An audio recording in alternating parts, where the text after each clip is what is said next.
Welcome back. So this is lecture 32 in this course on Bayesian models for behavioral sciences. The topic of today's lecture is Markov chain Monte Carlo implementation. So we will see how to implement an MCMC sampler in R. Okay, so we'll see step by step algorithm of implementing Markov chain Monte Carlo sampler. Okay, so let us take the same example that we have taken for our grid approximation and importance sampling. So let's say you are doing an experiment where participant sees words strings on a screen, let's say BKTR or some meaningful strings like book, and their task is to recognize whether the string they see on a screen is a meaningful string or not. Okay, so for example, in this case, it is a meaningful string. In this case, it is not a meaningful string. Okay, what we are recording is this, that if we show them total 50 strings on a screen, so there are total 50 trials in an experiment, in a block. So they see total 50 strings on a screen. So how many correct responses they produce? So how many times they could correctly recognize whether it's a word or non-word? Okay. So number of correct responses, that's what we are interested in. And we repeat this experiment 5 times. So repeat this experiment 5 times. Okay. And so the data that we get is something like this. So we'll use the same data as we had before, 45, 45, 44, 43, 47, 48. So in 5 experiments, this is the data we get.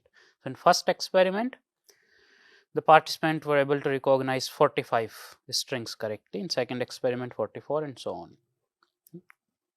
Now we assume, now in order to model this, we make these assumptions. So this is our likelihood assumption, that number of correct responses in ith trial comes from a binomial distribution with sample size 50 and underlying probability of producing a correct response theta. And we make a prior assumption about theta, that theta comes from a beta 82. So basically this is the prior distribution on theta, which says that value of theta is somewhere around 0.8 with some uncertainty in its value. Okay. So this is our model. These are our model assumptions.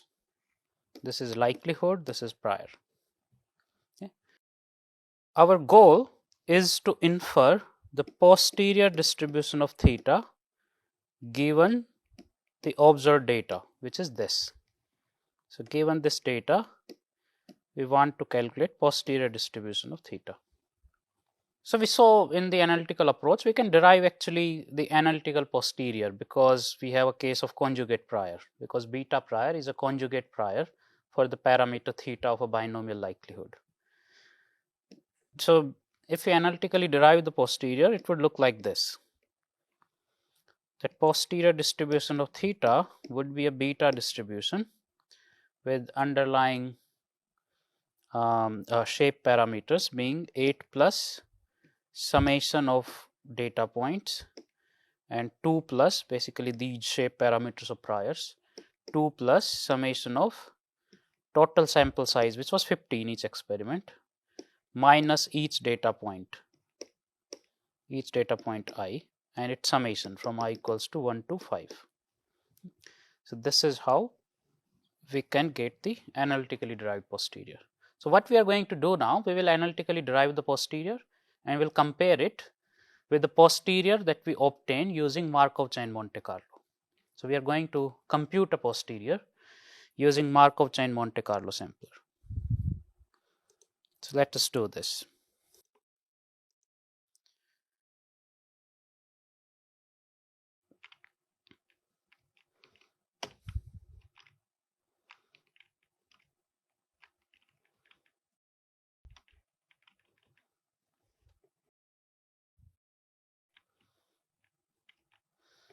So This is this number of trials in each experiment. These are observed data across 5 experiments. These are the shape parameters of my prior distribution on theta, which is here. So using analytical approach, I derived a posterior distribution, which looks like this. It's a beta distribution with these shape parameters. So this is how the posterior distribution looks like. Okay.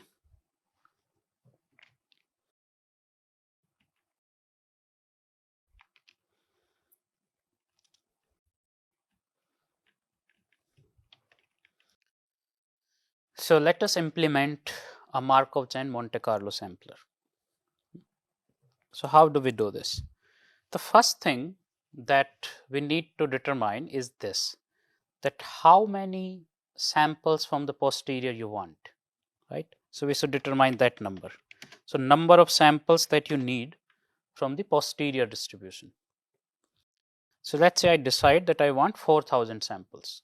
Okay, so this is the number of samples that will be contained, right, in your Markov chain. So we'll create an empty chain containing 4,000 samples or 4,000 slots. Second thing you need to decide is a step size. Okay, so a step size parameter.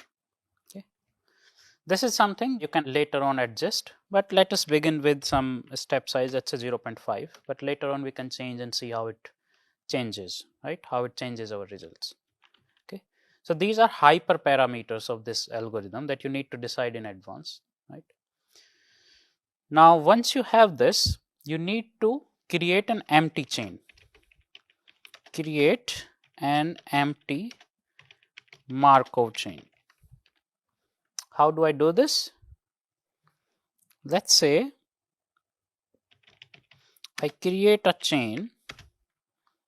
Okay, you can call this something else as well. Let's say post samples or something, but for now I'm calling it a chain.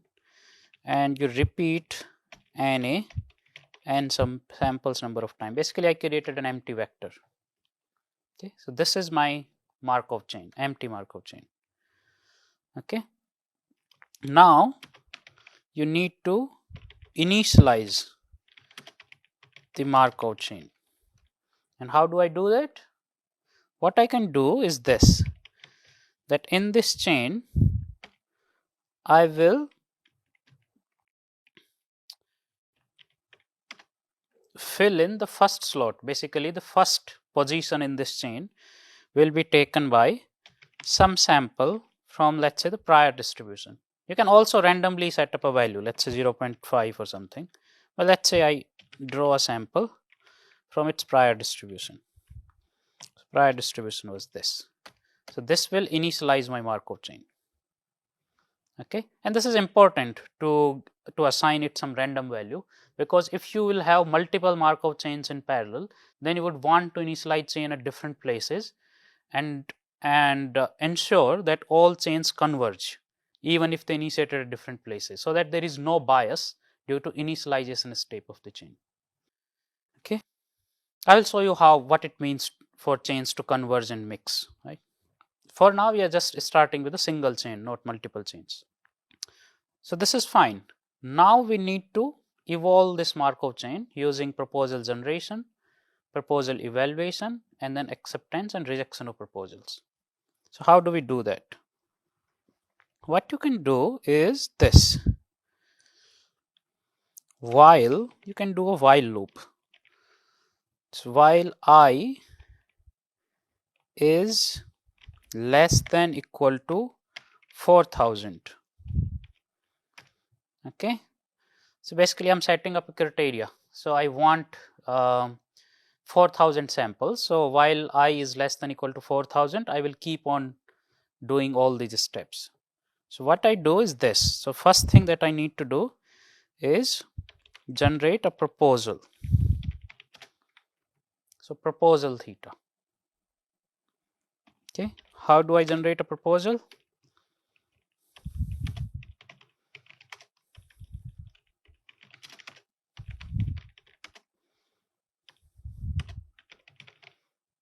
Conditional on current state of the chain. What is the current state, by the way? Actually, you can write the current state here. Current state is equals to chain I. Okay. So what you can do in order to ensure that it initializes well, so you can set up here I equals to 1. You can create a variable I which is equal to 1 and such that chain I is, you initialize it this way. So R beta 182, right? Now value of I is already 1. So in the beginning, current state is this value of I, okay, which is 1 in the beginning. So that is the current state. So proposal theta is will be generated from some proposal density. So what proposal density we can choose? So let's say I choose a normal distribution. Okay. So R norm, and I will generate one sample, one random sample from this. Mean of this distribution should be current state, and ST should be step size. Okay. So mean should be current state, ST should be step size. But there is a problem. Can you figure out what is the problem in this proposal density? The problem is this, that this parameter theta here, so for this parameter we are doing all this sampling, this theta can only take values between 0 and 1, right? That means R norm, which can give you negative values as well as values greater than 1, can sometimes give you values which are greater than 1 or less than 0. So we need to truncate this distribution, right? So in order to do that, what you can do instead is use a library called library trunk norm.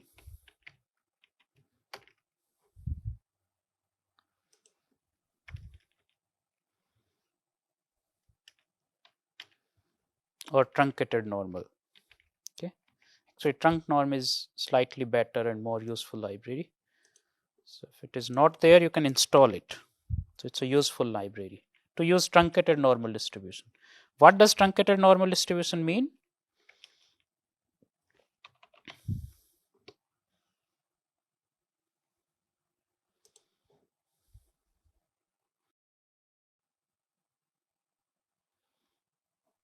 I think it's not available here.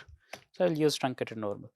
So truncated normal distribution means that it's a normal distribution, but it has some lower bound and upper bound. So for example, let's say it is a normal distribution, but it is cut at these boundaries.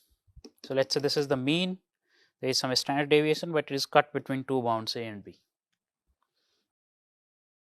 All right. So rather than generating from norm, I will generate from RT norm. Okay.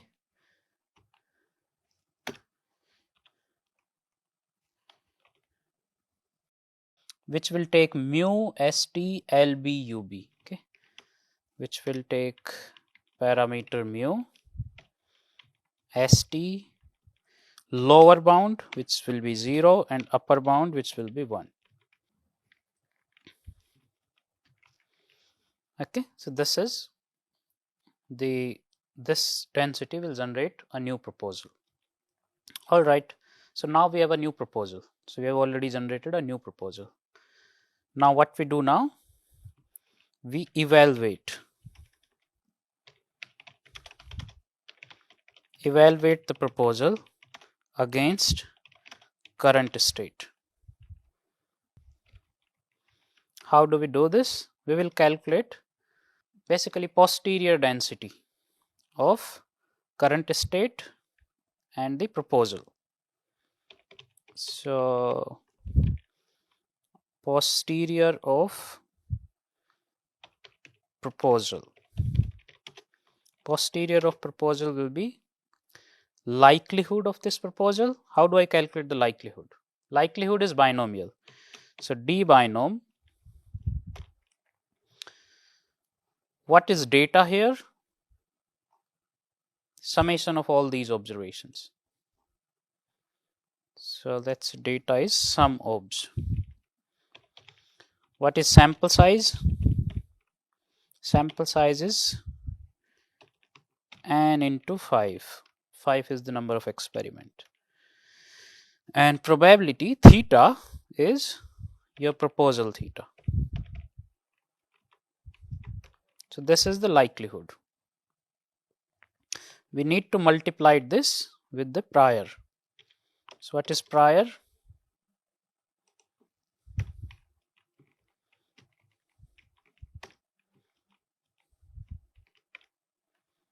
Sorry.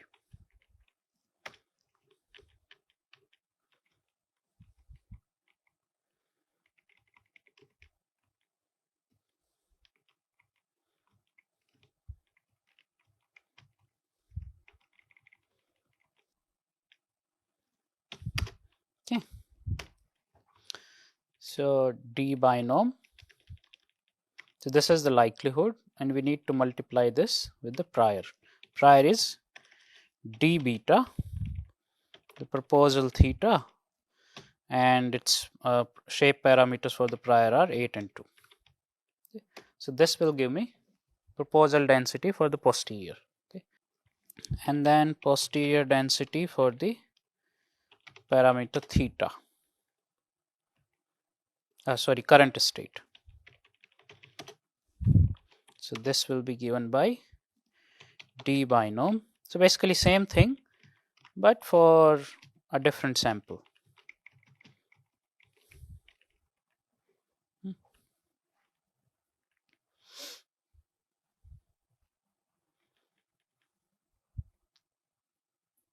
Okay.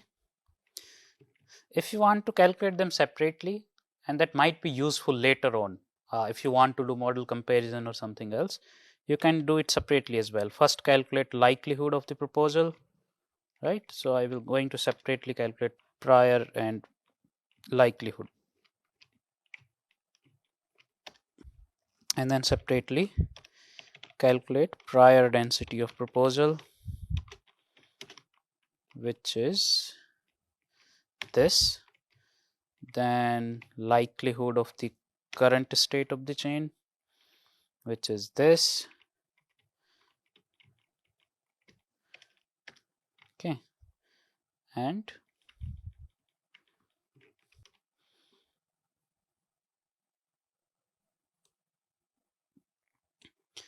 then prior density of the current state of the chain.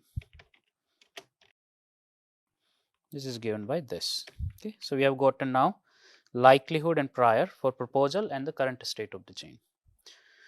If you want, you can also calculate forward transition density and backward transition density as well. So probability density of producing the proposal, basically D norm, right?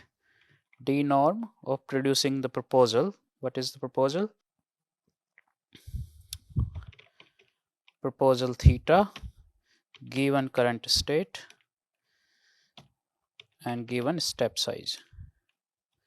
And similarly, backward transition is D norm, probability density of generating the current state given the proposal theta and step size. One thing we are missing in forward transition, backward transition is this, that this is not really D norm, but we are generating proposals from RT norm, from a truncated normal density. But it will be difficult to calculate that in the absence of trunk norm package. I can show that in the next lecture. So for this, just for our purpose here, it's sufficient to just do it using D norm. Okay.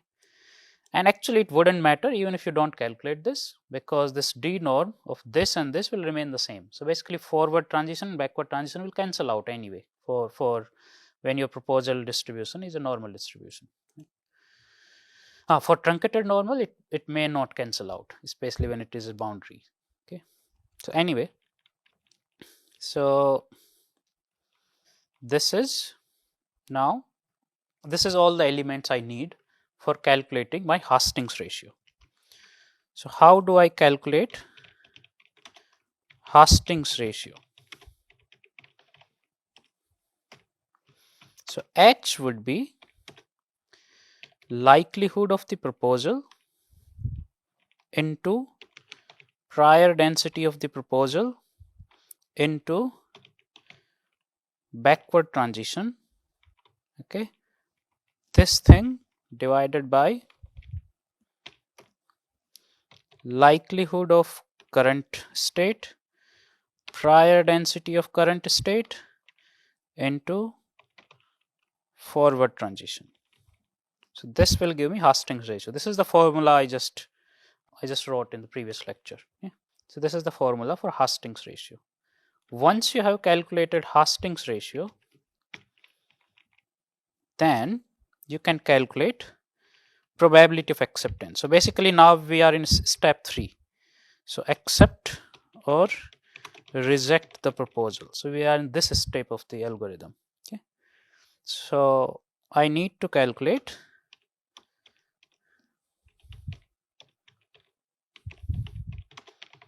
probability acceptance. How do I do that? So P, let me call it P accept. P accept will be minimum of 1 and H. I just want to ensure that this function works. Let's say if I calculate minimum of 1 and 2, does it work? Yes, it works. So this will give me probability of acceptance. Now based on this probability of acceptance, I will randomly draw acceptance criteria from a binomial distribution. Okay.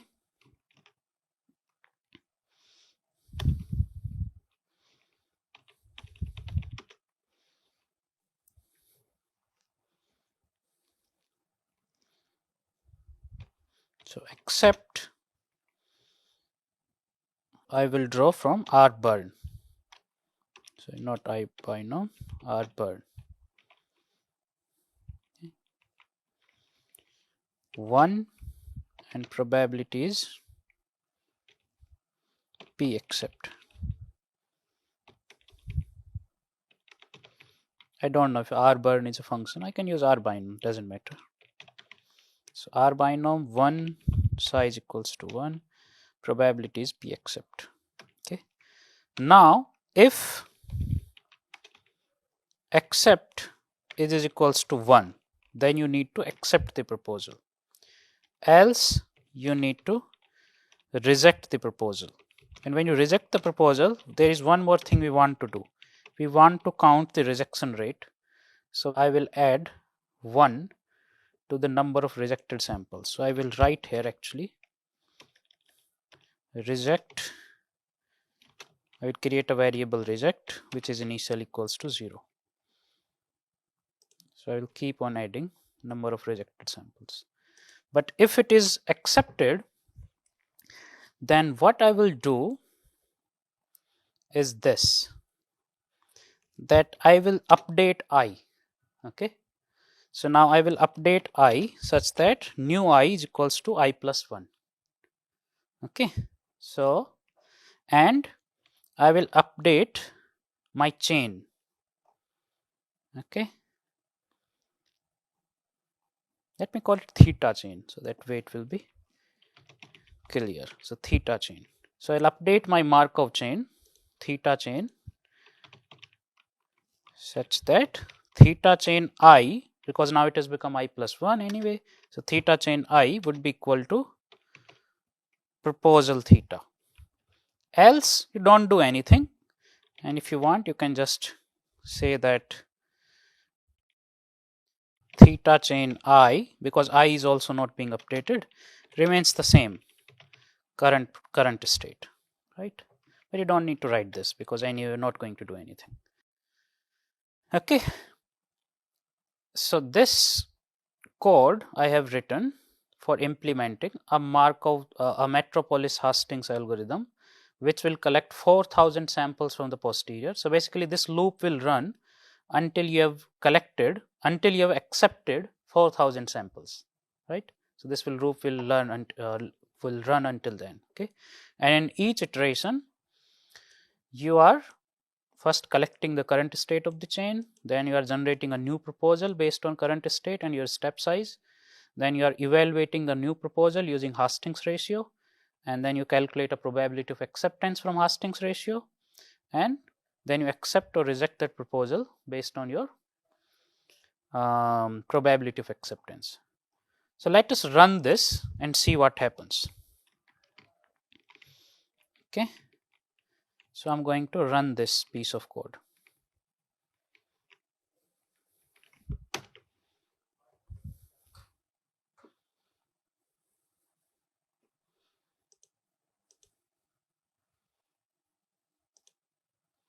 Okay, something is wrong here.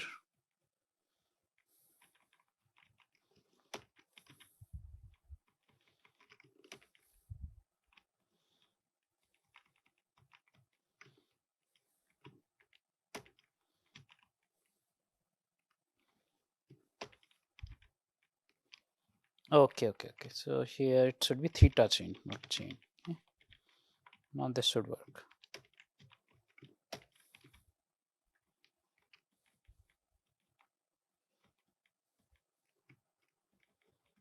So in here as well. So I just changed the names at some places, but not all places. Okay, now it should work. Okay. So let me show you step by step what happens. So first I created an empty chain. Okay, so you can see this theta chain is actually empty. It contains any, right? Now I initialize this chain at I equals to 1. I generate a random proposal from beta. So it gives me this sample 0.87. So this will become now the current state of the chain. So I have initialized this chain at 0.88. So this is the current state now, 0.879. Now I generate a proposal from this with a step size 0.5. The new proposal it gives me is 0.867. Okay. Now I calculate likelihood prior for both current state and for the proposal, and also forward backward transition kernel. And now I calculate Hastings ratio. So Hastings ratio comes out to be 1. So that means the proposal that you generated has higher posterior density. So as a result, probability of acceptance will also come out to be 1, and you should accept the proposal. Okay, so you will end up accepting the proposal. And we keep on doing this again and again until we have collected 4,000 samples. So let me show you the final result. Oh.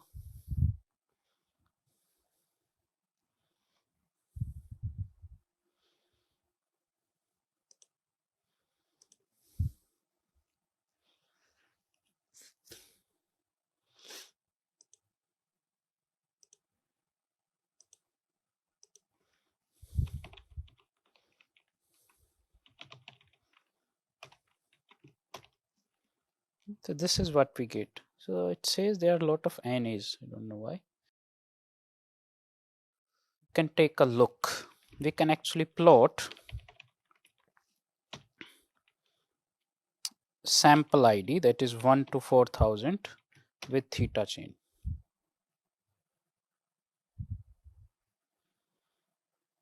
So there is no sample after this.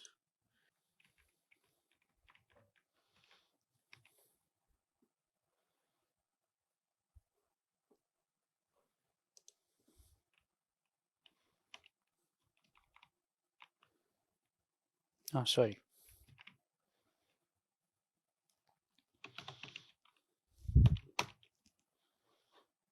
There are a lot of NAs. Okay, after 13. I don't know why.